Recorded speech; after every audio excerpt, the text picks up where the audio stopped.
Good morning दोस्तों। आज हम आपके लिए एक महत्वपूर्ण सीरीज लेके आए हैं और इस सीरीज में हम आपको पढ़ाने वाले हैं कि जो पिछले सालों से जो पेपर हुए हैं उनमें से कौन से क्वेश्चंस जो महत्वपूर्ण हैं, ऐसे क्वेश्चनों को हमने निकाल कर टॉप 10 क्वेश्चन बनाए हैं जिसके बारे में हम आज आपसे चर्चा करने वाले हैं और बताने वाले हैं। ये क्वेश्चन बहुत महत्वपूर्ण होते हैं आपके एग्जाम के लिए और इसके द्वारा ही हम किसी भी एग्जाम को निकालने के लिए एक रणनीति बनाते हैं जिससे हम कम समय में उस पेपर को क्या कर पाएं, पास कर पाएं। देखते हैं बेटा क्या क्या क्वेश्चंस हैं और कौन कौन सी सन में आए हुए हैं, वो सारी चर्चा हम करते हैं। पहले क्वेश्चन से बात करते हैं। फर्स्ट ऑफ क्वेश्चंस क्या कहता है हमारा, in which year did sir Edmund Hillary reach the summit of mount Everest.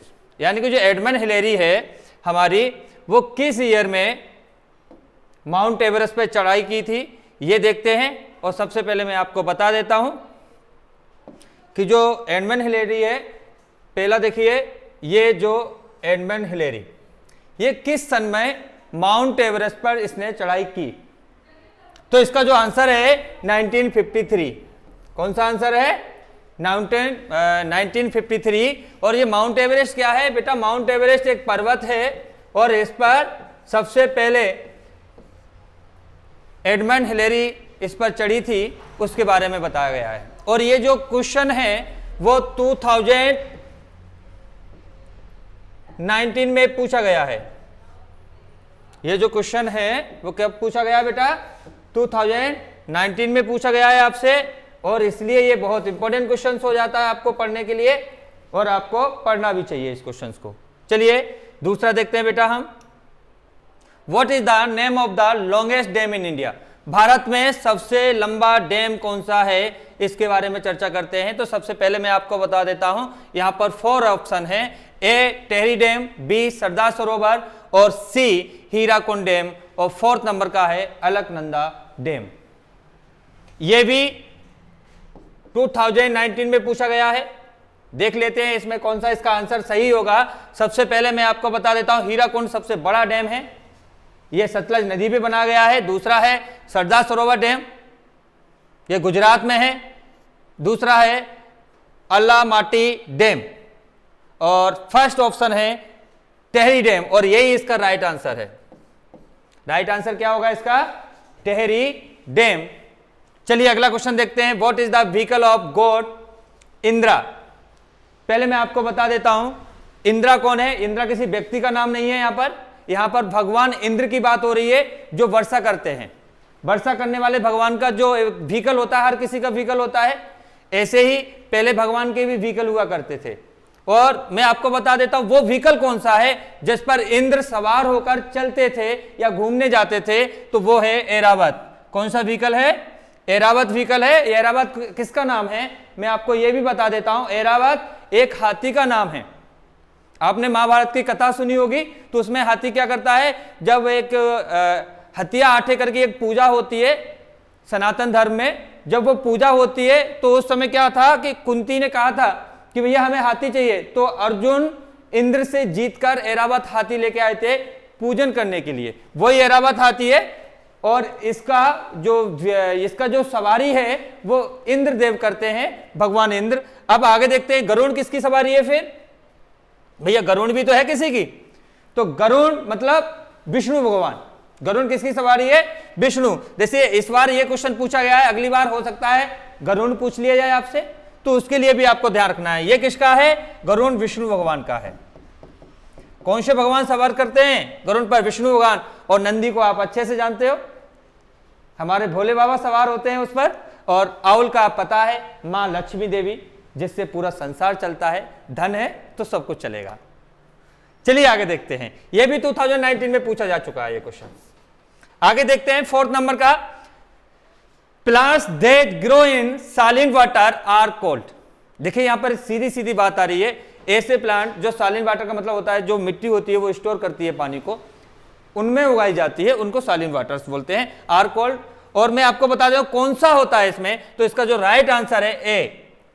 Right answer बेटा क्या होगा इसका? हेलोफाइट्स। ठीक है, अगला देखते हैं 5th नंबर का question. Which port of India tidal port. यहां पर थोड़ा सा आपको देखने वाली बात है कि ये क्वेश्चन जो कह रहा है क्या कह रहा है उसको थोड़ा सा समझना पड़ेगा। चलिए फिर भी हम समझते हैं इस क्वेश्चन को।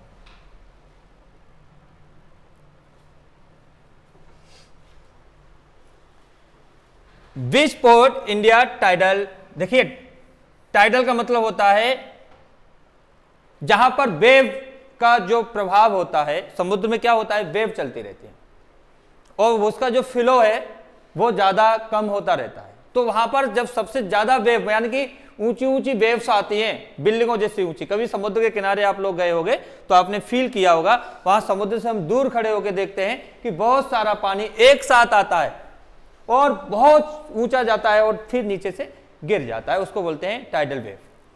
तो ये कहां पर है मैं आपको बता देता हूं। देखिए हल्दिया है, कांडला है, कोची है, पारादीप है, ये 4 ऑप्शन दिए हुए हैं। तो इसमें जो राइट आंसर है वो है बी। ठीक है ना, आगे चलते हैं।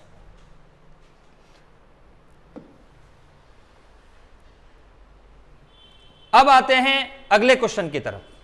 6 नंबर का क्वेश्चन है, यह भी काफी इंपॉर्टेंट है और ये 2017 में पूछा जा चुका है, इसलिए और महत्वपूर्ण हो जाता है क्योंकि ये जो सारे प्रश्न हैं यहां पर वही प्रश्न हम आपसे कर रहे हैं जो कहीं ना कहीं कभी ना कभी पेपर में आए हुए हैं। देखिए इस क्वेश्चन को भी हम देख लेते हैं जो 2017 में पूछे जा चुके हैं। मैं यहां पर सन भी डाल देता हूं आपके लिए।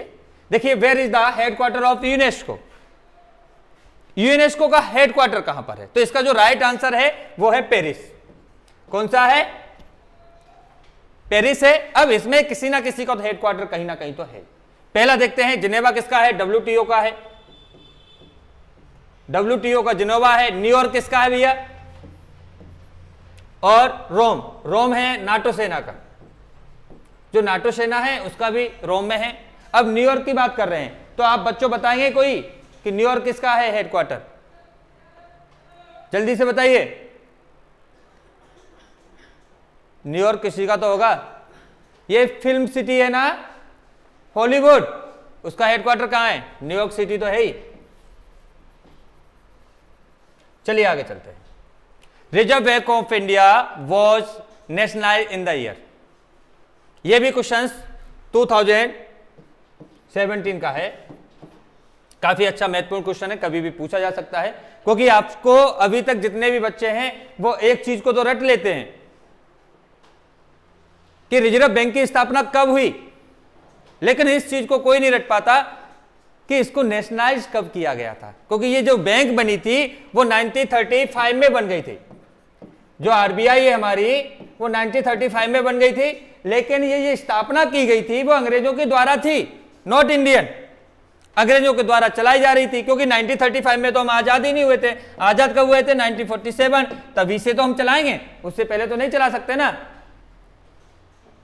तो यहां पर एक क्वेश्चन ये भी है, बहुत सारे बच्चे ये भी गलत कर लेते हैं कि भैया आरबीआई आया है तो 1935 लगा दीजिए, बल्कि ऐसा नहीं करना है। आपको क्वेश्चन को सही से पढ़ना है और फिर उसका जो राइट आंसर होगा वही लगाना है, क्योंकि पेपर तभी निकलेगा जब आप उसका सही प्रश्न का सही आंसर दोगे। यहां पर सारे आंसर किसी ना किसी को तो है ही, कोई ना कोई क्वेश्चन तो बनता है, इसलिए आपको वही आंसर देना है जो उसके लिए बिल्कुल परफेक्ट है, सही है, और हमें एग्जाम निकालना है तो परफेक्ट आंसर देना है। देखते हैं इसका क्या आंसर होगा। इसका आंसर है 1949। आपको बिलीव नहीं हो रहा होगा कि 1949 कैसे कर दिया, क्योंकि आपको अक्सर जो पढ़ाया गया है वो 1935 पढ़ाया गया था, क्योंकि स्थापना आती है हम रट लेते हैं, लेकिन हमें और भी आगे पढ़ना है। धीरे धीरे कंपटीशन टफ होता जा रहा है तो थोड़ा सा हमारी प्लानिंग है वो अच्छी सी हो जानी चाहिए। तो मैं आपको बता देता हूं यहां पर इसका राष्ट्रीयकरण किया गया था या नेशनलाइज किया गया था उस समय के बाद भारत के द्वारा इसको चलाया गया था। अब राष्ट्रीयकरण क्या होता है? तो राष्ट्रीयकरण बता देता हूं। जितने भी शेयर थे वो पब्लिक शेयर गवर्नमेंट के पास पहुंच गए और सेंट्रल गवर्नमेंट के द्वारा इसको कंट्रोल किया जाने लगा। इसको बोलते हैं राष्ट्रीयकरण, यानी कि सेंट्रल गवर्नमेंट उसको कंट्रोल करने लगे, भारत सरकार कंट्रोल करने लगे। सारे जो शेयर होते हैं पब्लिक के होते हैं उसको हम बोलते हैं राष्ट्रीयकरण। और 1949 में राष्ट्रीयकरण हुआ और फिर इसको आरबीआई को भारत सरकार के लिए समर्पित कर दिया गया। अगला क्वेश्चन देखते हैं। What is an EVM? EVM क्या है? तो मैं आपको बता देता हूं, यहां पे सारे ऑप्शन आपको ऐसे लगते हैं बिल्कुल ए भी सही है, बी भी सही है, डी भी सही है, फिर इसमें गलत कौन सा है? सारे गलत हैं, कोई एक सही होगा। ऑप्शन आपको 4 दिए हैं, सारे गलत हैं, कोई एक सही होगा, और वो कौन सा है वो हमें देखना है। देखिए यहाँ पे electric voter machine, electronic voting machine, electric voting machine और इलेक्ट्रॉनिक वोटिंग मशीन। पहले मैं आपको एक ट्रिक और बता देता हूं इसी में। पहले मैं आपको एक ट्रिक बता देता हूं कि इसकी ट्रिक क्या होगी। देखिए इलेक्ट्रिक का मतलब होता है बिजली से चलने वाला, तो इलेक्ट्रिक वाला तो हटाइए, क्योंकि वहां पे बिजली तो आती ही नहीं है। जहां पर ये मशीन लगाई जाती है वहां पे बिजली नहीं होती। तो सबसे पहले हमने बिल्कुल आसान तरीके से इसको निकाल लिया है कि इलेक्ट्रिक वाला तो हटा दीजिए। अब आगे हम इलेक्ट्रॉनिक खेलने वाले हैं। तो इलेक्ट्रॉनिक वोटिंग मशीन होगा या इलेक्ट्रॉनिक वोटिंग मैनुअल होगा। तो देखिए मैनुअल तो होने वाला नहीं है क्योंकि वो मशीन है, कार करती है, तो इसका राइट आंसर होगा बी। और ये 2016 में पूछा गया क्वेश्चन है। ये भी प्रश्न 2016 में पूछा गया है, इसलिए ये इंपॉर्टेंट हो जाता है। अगला देखते हैं 9th वाला question. Life good is associate with which brand. यह काफी अच्छा क्वेश्चन है। ये भी क्वेश्चन बन जाते हैं क्योंकि हमें हर कंपनी की पंच लाइन है, टैग लाइन है, वो याद रखना चाहिए, जिससे क्या होगा हम कर पाएंगे। चलिए देखते हैं इसमें कौन सा है। लाइफ गुड किसकी भैया पंच लाइन है? टाटा कंपनी की क्या है, एलजी की क्या है, सोनी की क्या है, वीडियोकॉन की क्या है। हमें जो आंसर पूछा गया है उसकी बतानी है। तो एलजी की है लाइफ इज गुड या लाइफ गुड, ठीक है। अगला देखते हैं, हु इन्वेंटेड द टेलीविजन। काफी बार पूछा गया है ये क्वेश्चन, सभी एग्जामों में पूछा जाता है। आपका राष्ट्रीय मिलिट्री स्कूल ही नहीं, सैनिक में भी पूछा जाता है, आरएएमसी में भी पूछ लिया जाता है, even then SSC, CGL, IAS, PCU, इन सब में पूछा जाता है ये क्वेश्चन, काफी बार पूछा गया है। तो मैं आपको क्यों पूछा जाता है? क्योंकि टीवी सबके घर में है, पता होना चाहिए। और कुछ नहीं करें बेटा तो कम से कम इतना तो ध्यान रखना है कि डेली रूटीन में जिन्हें हम देखते हैं, जिससे हमें समझते हैं, उन सब का हमें पता होना चाहिए। टेलीविजन है, लैपटॉप है, कीबोर्ड है, माउस है, फेसबुक है, गूगल है, इन सब का पता होना बहुत जरूरी होता है, क्योंकि इन्हीं से क्वेश्चंस बनाते हैं। कोई क्वेश्चंस बाहर से नहीं आते हैं और हम एक पुरानी किताबों को पढ़ते रहते हैं, कोई जरूरत नहीं है। चलिए हम क्वेश्चन पे आते हैं। तो इसका जो आंसर होगा राइट, ये भी 2016 का क्वेश्चन है। अगला क्वेश्चन देख लेते हैं, हु इन्वेंटेड द टेलीविजन। तो टेलीविजन की किसने खोज की?